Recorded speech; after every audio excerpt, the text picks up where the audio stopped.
भारत से पहले चांद पर पहुंच सकता है रूस, लेकिन भारत के बिना उसका मिशन सफल नहीं हो पाएगा। 14 दिन बाद भारत और रूस का स्पेस में रिश्ता टूटेगा। अकेले दम पर क्या ही कर लेगा रूस? आखिर क्यों भारत दे सकता है रूस को अपने परिश्रम का फल? क्या भारत के लोग इस झटके को बर्दाश्त कर पाएंगे? चंद्रयान 3 से ज्यादा होने लगी है लूना 25 की चर्चा, मगर भारत 14 दिनों में वो कर देगा जो साल भर में भी रूस का लूना 25 नहीं कर सकता। दोस्तों, इस वक्त रूस यूक्रेन युद्ध के कारण चारों तरफ से अलग थलग पड़ चुका है। रूस वासियों का मनोबल काफी डाउन हो चुका है। रूस के लोगों का मानना है कि इस वक्त उन्हें पूरी दुनिया ने अलग थलग कर दिया है। ना तो वे एप्पल का फोन इस्तेमाल कर पा रहे हैं, ना ही मैकडी के बर्गर खा पा रहे हैं। ऐसे में रूस चांद पर भारत की मदद पाना चाहता है। रूस जानता है कि मिशन चंद्रयान 3 के लिए भारतीय वैज्ञानिकों ने पिछले 15 सालों से जमकर मेहनत की है। उसे पूरा यकीन है कि इस बार चंद्रयान 3 निश्चित तौर पर चंद्रमा के दक्षिणी पोल पर सफलतापूर्वक लैंडिंग भी करेगा और रोवर के साथ चहलकदमी भी करेगा। इसी वजह से चांद पर पहुंचे लूनर 25 के लिए रूस भारत की मदद पाना चाहता है। देखिए दोस्तों, आप सभी जानते हैं कि यूक्रेन युद्ध में इनडायरेक्ट तरीके से अमेरिका और नाटो ने रूस को बुरी तरह हरा दिया। इस वक्त पूरी दुनिया में रूस की इज्जत मिट्टी में मिल गई है। रूस के इस बुरी परिस्थिति में अगर भारत उसे एक जीत की ट्रॉफी दिला देता है तो उसके लिए संजीवनी से कम नहीं होगा। अगर भारत चांद पर रूस की मदद कर देता है और अपना ट्रॉफी रूस के नाम सैक्रिफाइस कर देता है तो भारत के इस एहसान को रूस कभी नहीं भूल पाएगा।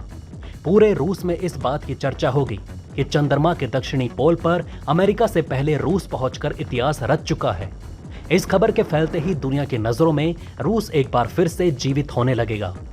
यहां तक कि रूसी नागरिकों के मनोबल को काफी बल मिलेगा।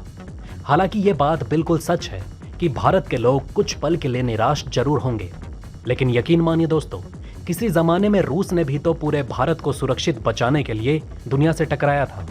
ऐसे में अगर चंद्रयान 3 सुरक्षा पूर्वक चंद्रमा के दक्षिणी सतह पर लैंड करता है और भारत अपनी इस जीत का श्रेय रूस को सौंप देता है तो यह भारत के द्वारा रूस को दिया गया सबसे बड़ा रिटर्न गिफ्ट होगा।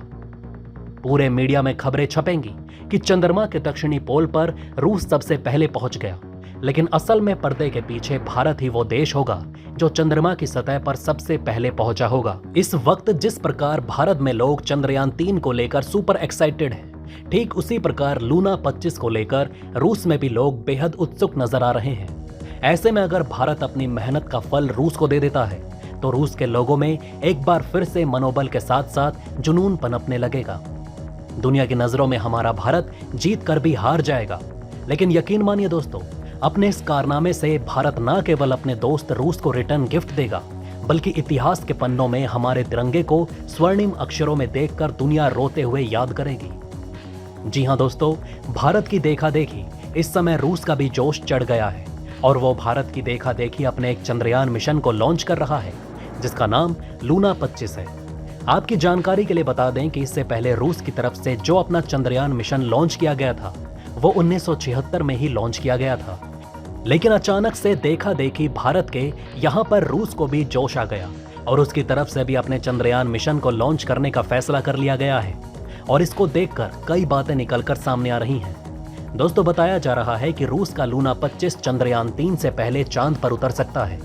रूस की योजना यान को चंद्रमा के साउथ पोल पर उतारने की है। चांद के इस पोल पर पानी मिलने की संभावना है। वहीं आपको याद दिला दें कि भारत ने 14 जुलाई को चंद्रयान 3 लॉन्च किया था। यह 23 अगस्त को चांद पर लैंड करेगा। जब यह खबर शुरू में उड़ते उड़ते आई थी तब इस बात पर भारत को यकीन नहीं हो रहा था, लेकिन रूस की अंतरिक्ष एजेंसी रोसकॉस्मोस की तरफ से इसकी पुष्टि की गई है। इसके बाद भारत को इस बात पर यकीन हुआ। एजेंसी ने कहा कि लूना 25 5 दिनों में चांद पर पहुंच जाएगा। इसके बाद वो 5 से 7 दिन चांद के ऑर्बिट में रहेगा। इसके बाद चांद पर उतरेगा, यानी इसका चांद पर उतरने का समय करीब करीब वही रहेगा या कुछ घंटे पहले का रहेगा जब हमारा चंद्रयान 3 चांद की धरती पर उतरेगा। 1976 में लॉन्च किया गया लूना 24 चांद के करीब 170 ग्राम धूल लेकर सुरक्षित रूप से पृथ्वी पर वापस पहुंचा था। अंतरिक्ष वैज्ञानिक व्लादिमीर सर्डिन ने अनुमान लगाया कि लूना 25 मिशन की सफलता की संभावना 50% है। एक तरफ तो भारत चांद पर चांद के दबे हुए राज का पर्दाफाश करने जा रहा है, तो वहीं दूसरी तरफ रूस अपने यान को चांद पर पाने की खोज के लिए भेज रहा है और बताया जा रहा है कि इस बार चांद से पानी मिलने की पूरी संभावना है।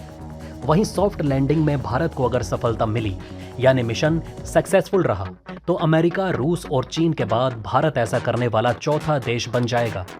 अमेरिका और रूस दोनों के चंद्रमा पर सफलतापूर्वक उतरने से पहले कई स्पेसक्राफ्ट क्रैश हुए थे।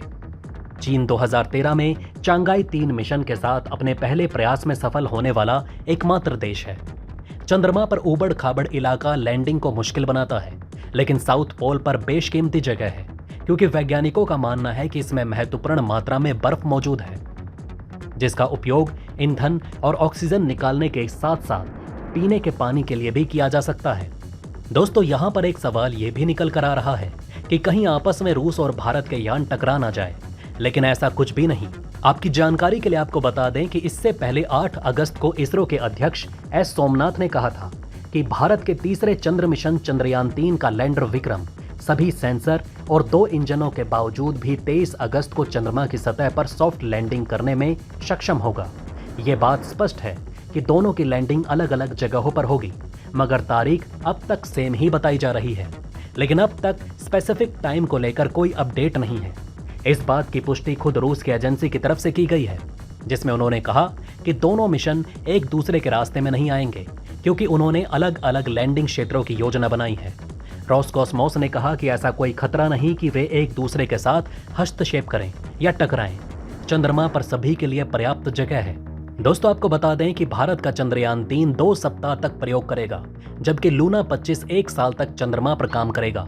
1.8 टन के द्रव्यमान और 31 किलोग्राम वैज्ञानिक उपकरण ले जाने के साथ लूना 25 जमे हुए पानी की उपस्थिति का परीक्षण करने के लिए 15 सेंटीमीटर की गहराई से चट्टान के नमूने लेने के लिए एक स्कूप का उपयोग करेगा।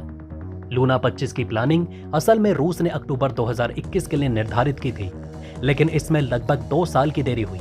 इससे पहले यूरोपीय अंतरिक्ष एजेंसी यानी कि ESA ने अपने पायलट डी नेविगेशन कैमरे को लूना 25 से जोड़कर परीक्षण कराने की योजना बनाई थी। हालांकि पिछले साल फरवरी में रूस द्वारा यूक्रेन पर आक्रमण के बाद उसने अपनी परियोजना से अपना नाता तोड़ लिया। दोस्तों, इस समय अफवाह काफी ज्यादा तेज हो गई है, जिसमें लोग बोलते हुए दिखाई दे रहे हैं कि आखिर उस समय ही रूस अपने चंद्रयान मिशन को अंजाम दे रहा है जब भारत ने अपने चंद्रयान 3 को लॉन्च किया। क्या अंतरिक्ष में रूस भारत की मदद लेना चाहता है? तो इसको लेकर जिस तरीके के सवाल उठ रहे हैं, ऐसे टाइम पर ही रूस ने लूना 25 को लॉन्च क्यों किया? जब भारत ने अपना चंद्रयान मिशन लॉन्च किया, उसी समय चांद पर रूस लैंडिंग क्यों करा रहा है, जिस समय भारत लैंडिंग कराने वाला है? तो और खबर ये भी निकल कर आ रही है कि हो सकता है कि भारत के चंद्रयान 3 मिशन की सॉफ्ट लैंडिंग से पहले रूस अपना लूना 25 चांद पर लैंड करवा दे। दोस्तों, आपको बता दें कि भारत अपने मिशन को 14 दिनों में अंजाम देकर वापस लौट आएगा, लेकिन रूस का मिशन 1 साल तक चलेगा। इस चीज से ये तो साफ हो जाता है कि भारत का मिशन अलग है और रूस का मिशन अलग है। रूस पानी की तलाश में अपने कदम चांद की ओर बढ़ा रहा है। हालांकि इस पूरी प्रक्रिया पर आपकी क्या राय है? क्या भारत को अपनी जीत का श्रेय दोस्त रूस को देना चाहिए या नहीं? नीचे कमेंट में अपनी बात जरूर लिखें।